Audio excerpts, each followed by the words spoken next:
عورتوں کی عزتیں پامال کی جاتی ہیں، وہاں پر آئے روز جو نا اسٹریٹ کرائم ہوتے ہیں اس کے اوپر تو کنٹرول نہیں ہو رہا، لیکن ایک منتخب حکومت کو گرانے کے لیے آپ آ رہے ہیں۔ اس وقت جب یہ سندھ سے چلے ہیں تو ان کے پاس 38 کے قریب نکات ہیں، یہ نکات ادھر آ کے بتائیں گے ہم کیا کرنے جا رہے ہیں۔ جب پیٹرول کی قیمت اور باقی جو مہنگائی میں کنٹرول کے حوالے سے وہ ہمیشہ وہ کہتے ہیں کہ جی حکومت نہ لائق ہے نہ اہل ہے، کنٹرول نہیں کری، اب انہوں نے واضح حکومت نے بتا دیا ہے کہ ہم ان چیزوں کے اوپر کنٹرول کر رہے ہیں۔ اب اپوزیشن کے پاس کون سی ایسی چیزیں ہوں گی کہ وہ جس کی بیس پہ اوپر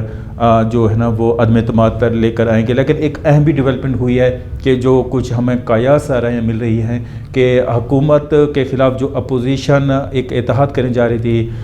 خاص طور کے اوپر عدم اعتماد مختلف یعنی کہ سٹیجز میں، بلوچستان حکومت کے خلاف،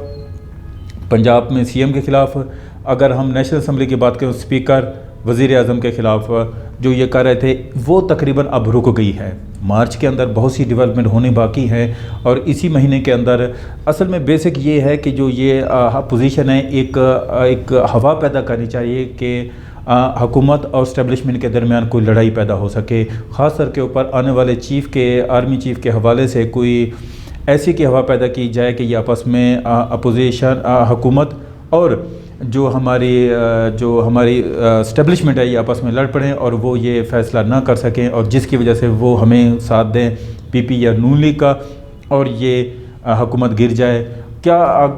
عمران خان یہ حکومت گرنے دیں گے؟ یعنی وہ تو آج کی جو ان کی تقریر تھی وہ بہت مطمئن نظر آ رہے تھے کہ بے شک آپ عدم اعتماد لے کر آنا چاہیں تو لے کر آ سکتے ہیں۔ اس کے ساتھ ساتھ جو انہوں نے جو تقریر کی وزیر عمران خان، اس میں ہم یہی کیسے دیر سے آئے لیکن درست آئے والی بات ہے کہ انہوں نے خاص طور کے اوپر یوکرین کے حوالے سے جو چیزیں ہیں انہوں نے واضح کی ہیں کہ جنگ ہے، عالمی جنگ کی طرف بھی خطرہ جا سکتا ہے، لیکن ایک جنگ کی وجہ سے ایک جو دو ممالک کی طرف جنگ ہے اس سے تمام دنیا کے اوپر اس کے اثرات پڑ رہے ہیں، لوگ پریشان بھی ہیں، ان کا بھی ذکر کیا۔ اس کے علاوہ انہوں نے پیکا جو میڈیا قانون کے حوالے سے بات کی، انہوں نے کہا جی ہم کسی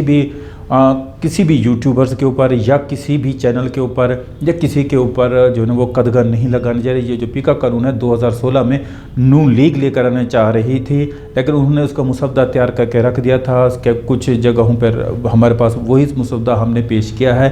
یہ اب جو نون لیگ اور یہ پی پی والے شور ڈال رہے ہیں ان کا حق نہیں بنتا، کیونکہ یہ تو اسٹیٹ کے جو ہے نا جو اداروں کے خلاف، یا جس طرح انہوں نے اپنا ذکر کیا کہ میرے خلاف بھی توہین کی گئی، میری گھر والی کے بارے میں انہوں نے کہا کہ اپنی جو زوجہ ہے ان کے بارے میں بتایا گیا، اس کے علاوہ اور بھی بہت سی چیزیں انہوں نے ذکر کیا کہ ان میڈیا کے جو وہ نام نہاد صحافیوں کا ذکر کیا جو جھوٹی خبریں پھیلاتے ہیں تو ان کے خلاف کوئی قانونی کارروائی نہیں کی جاتی۔ تو انشاءاللہ تعالیٰ وہ انہوں نے کہا ہے کہ جو بھی میڈیا ہاؤسز ہوگا یا یوٹیوبر ہوگا وہ اس پیکا قانون کی زد میں آئے گا اور وہ اس کے خلاف کہیں بھی اپیل کرنے کے قابل نہیں رہیں گے۔ اور انہوں نے ایک یعنی کہ دبے لفظوں میں انہوں نے یہ بھی ذکر کیا کہ مجھے بڑا افسوس ہے، ہمیں جو فیل ہوا ہے کہ انہوں نے ایک ایسا ذکر کیا ہے کہ مجھے عدالتوں سے انصاف کی جو ہے نا وہ بڑی دیر سے مل سکتا۔ انہوں نے ایک قسم کا گلہ شکوہ بھی کیا کہ میرا بھی کیس ابھی 3 سال تک پینڈنگ پڑا ہوا ہے۔ اس کے علاوہ اگر ہم اوورآل دیکھیں تو یا تو عدالتوں کے اندر بہت سے کیسز ایسے بھی ہیں جو پینڈنگ ہیں، بہت سے مختلف قسم کے واقعات کے جو ہے نا وہ کیسز پڑے ہوئے ہیں، سپریم کورٹ، ہائی کورٹ، ضلعی جو ڈسٹرکٹ کورٹس ہیں اس کے اندر پڑے ہوئے ہیں۔ تو انہوں نے کہا کہ جی ایک قسم کا انہوں نے گلہ بھی کیا۔ اس کے علاوہ وزیر اعظم عمران خان نے سب سے بڑا جو اہم فیصلہ کیا ہے آج کل اسٹوڈنٹ کے حوالے سے کیا کہ جی اسٹوڈنٹ کو ہم تقریباً 26 لاکھ اسٹوڈنٹ کو ہم انٹرنشپ دیں گے، اور اس میں جو بیچلر ڈگری کی ہوئی ہوگی اسٹوڈنٹ نے ان کو ہم جو انٹرنشپ کریں گے اس کی مد میں 30,000 روپے دیں گے۔ اس کے علاوہ جو بیچلر اسٹوڈنٹ جن کو جاب نہیں مل رہی ہم اس کو 10,000 پر منتھ دیں گے۔ اس کے ساتھ ساتھ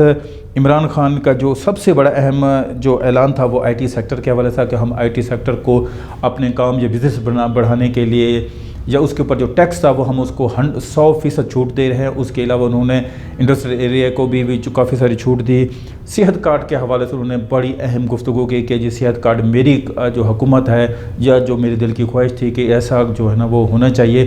کہ جو لوگوں کا احساس کیا جائے میرا ایک خوش نصیبی ہے، یا انہوں نے اپنے دل کی عطا گراہیوں سے ایک قسم کا قوم کا یا اپنا شکریہ ادا کیا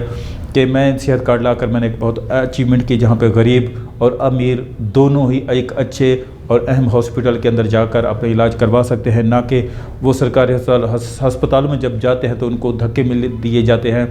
وہاں پہ ان سے غیر اخلاقی رویہ بھی جو ہے نا وہ اختیار کیا جاتا ہے۔ ہم عموماً دیکھتے ہیں کہ جب آپ ہاسپٹل میں سرکاری ہسپتال میں جاتے ہیں، جو وہاں کے پی اینز ہوتے ہیں یا ڈاکٹرز ہوتے ہیں یا جو باقی لوگ ہوتے ہیں، ان کا جو رویہ ہوتا ہے وہ ٹھیک نہیں ہوتا۔ وہ انہوں نے ایک خاص بات بھی کی کہ میرے حساب سے اس طرح سے میڈیکل کا پاکستان کے اندر جال بھی بیچ جائے گا۔ اس کے علاوہ جو انہوں نے سب سے اہم بات کی کہ پاکستان کے اندر ایک قسم کا میڈیا کے ساتھ ساتھ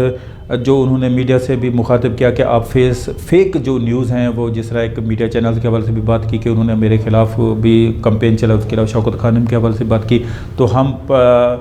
ادھر تو نہیں، خیر ہم باہر ممالک میں انگلینڈ میں یا امریکہ میں جا کے یہاں ان کے اوپر کیسز کریں گے اور ان کے اوپر ہرجانہ بھی کریں گے۔ اس کے ساتھ ساتھ انہوں نے ایک اعلان بھی کیا کہ ہم احساس پروگرام کے تھے جو 80 لاکھ گھرانوں کو ہم 12,000 روپے دے رہے تھے، ہم نے اس کو بڑھا کر 14,000 روپے کر دیا ہے۔ کہ انہوں نے کہا کہ جی جو یہ جو ہمارے یہ احساس پروگرام کے تھرو ہم بہت سے اور بھی کچھ کام کرنے جا رہے ہیں، خاص طور کے اوپر انہوں نے بھی ذکر کیا کہ 12,000 سے بڑھا کر ہم نے 14,000 ہر خاندان کو جس طرح وہ ملتی ہے کہ اس طرح ملا کرے گی۔ اس کے علاوہ انہوں نے سب سے اہم جو اعلان کیا وہ پیٹرول کی قیمت ہے، کہ انہوں نے ذکر کیا کہ جی پیٹرول کی قیمت جب بڑھتی ہے تو ہمارے ملک میں مہنگائی کا طوفان برپا ہو جاتا ہے۔ انہوں نے کہا جی آئندہ آنے والے 4 ماہ تک، یعنی کہ بجٹ تک جو ان کی قیمتیں ہیں وہ سیم اسی طرح برقرار رہیں گے، اس میں کوئی اضافہ نہیں کیا جائے گا۔ اور پیٹرول ڈیزل کی قیمت مد میں، یعنی کہ پیٹرول کی قیمت 10 روپے، ڈیزل کی قیمت 10 روپے مزید سستا کرنے کا اعلان کیا ہے، اور اس کے ساتھ جو بجلی کی قیمت ہے وہ بھی 5 روپے سستی کرنے کا اعلان کیا ہے، اور یہ قیمتیں تقریباً برقرار رہیں گی۔ اس کے ساتھ ساتھ عمران خان نے آنے والے دنوں میں توقع کی ہے کہ ان کی جو باڈی لینگویج سے مجھے جو لگ رہا تھا کہ انہوں نے ہمیشہ جو کانفیڈنس ہوتے ہیں، انہوں نے جو ایک اپوزیشن کو میسج دیا ہے کہ وہ آپ بے شک عدم اعتماد لے کر آئیں گے، ہم اپنی قوم کی اسی طرح خدمت کرتے رہیں گے۔ آج تک کے لیے اتنا، شہزاد اقبال کو اجازت دیجیے، اللہ حافظ۔